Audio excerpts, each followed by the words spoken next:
Peggy 16.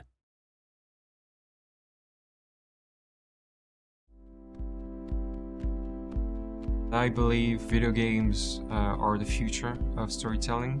And I think this is just a prehistory of video games. We're just pioneers. This industry is just learning to walk on its feet right now. And that's what inspires me. It's being part of that incredible movement.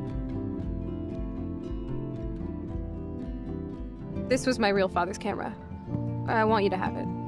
That's so cool you remembered my birthday. But I can't take this. Of course you can. My dad would be pissed if I never used it, and now I know it'll be used awesomely. And I'll snag this picture as a symbol of our reunion. Cool? Since the beginning, we knew that we wanted to have some licensed titles. This is really something important for us because of the mood of the game and the nostalgic feeling we wanted to have. As we are a French company, we wanted to work with a French artist. A song, I think sometimes more than a score, give really something unique to a scene. We managed to have a blend between licensing tracks that we bought and original scoring made by Jonathan Morali. We knew that he has made some soundtracks for movies, but he has never done any video games before. We use also 2 tracks from Cinematters band, and of course we wanted to have also other tracks from other artists, because following the same idea that for each episode you will have new songs, but for episode 1 we will have a song from Gonzalez. We are very proud to have a song from Gonzalez. You play Gonzalez in the FE, and when you go back playing your guitar, Max will play the same thing as Gonzalez with her own guitar.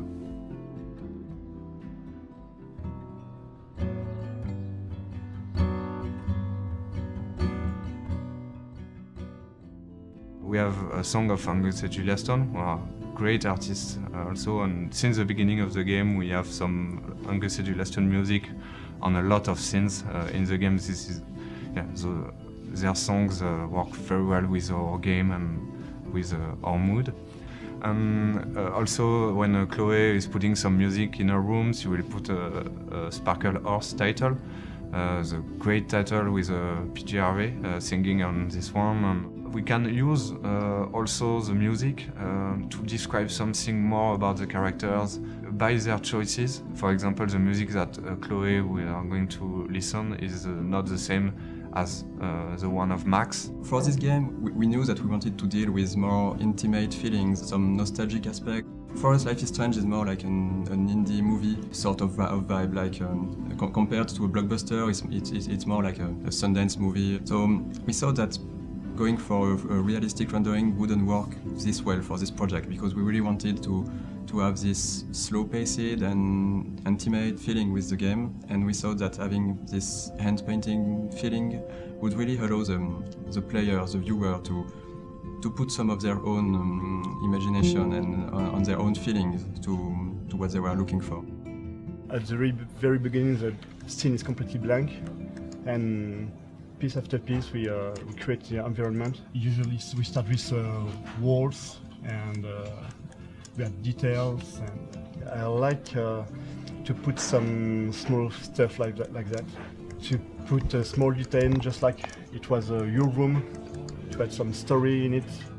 We started to brainstorm a bit to what kind of story, what kind of setting would be the best for this kind of experience. So we thought that to play a teenager could be really interesting, because this is a period of your life when your choices will matter the most and define who you will be as an adult. We knew that we wanted to have this nostalgic feeling, and that's why we decided to go for this story, this coming-of-age tale of an American teenager in a small city in the Pacific Northwest.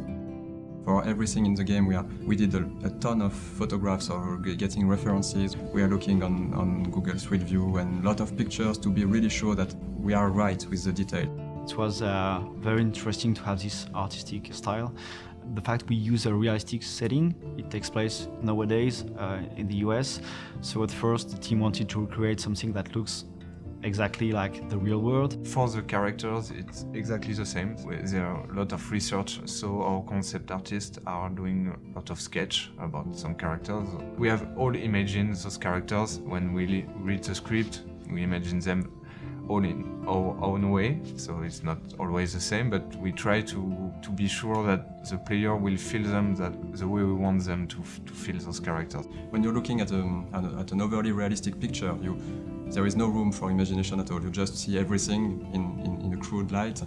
But when we have those soft colors and this hand-drawn feeling, you can put some of your own memories in what you're looking at, and that's really something we wanted to push and to develop for this game. We have those realistic lighting on top of this hand-drawn texture.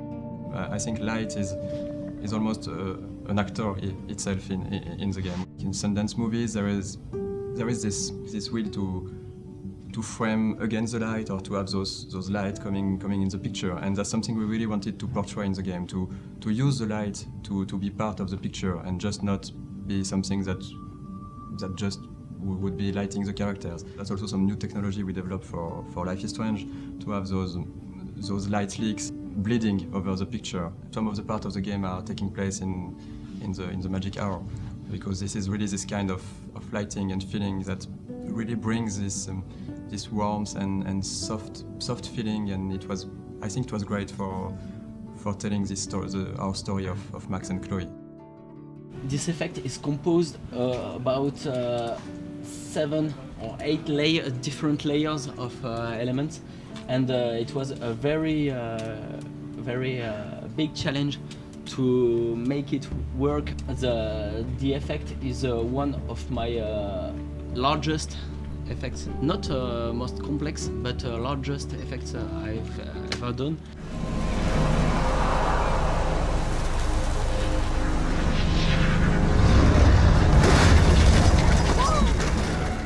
The writer is based in the US. The script he creates is we're very proud of it. Yesterday, the audio director for the VO sessions said once again that he loved the script.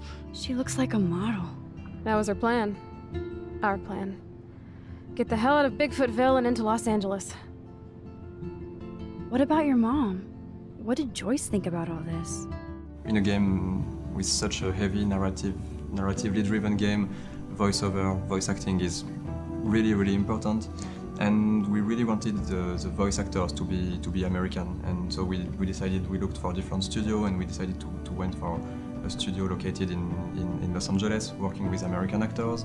We attend remotely the sessions in Hollywood, in Los Angeles. So we have a day that starts 10, and around 6 p.m. we have to start the second day of the day and attend the recording session until 3 a.m.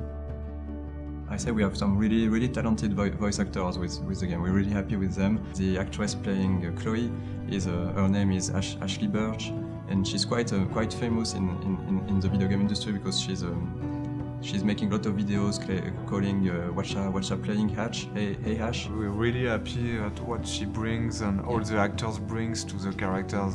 When we record the session, they give something more to the characters.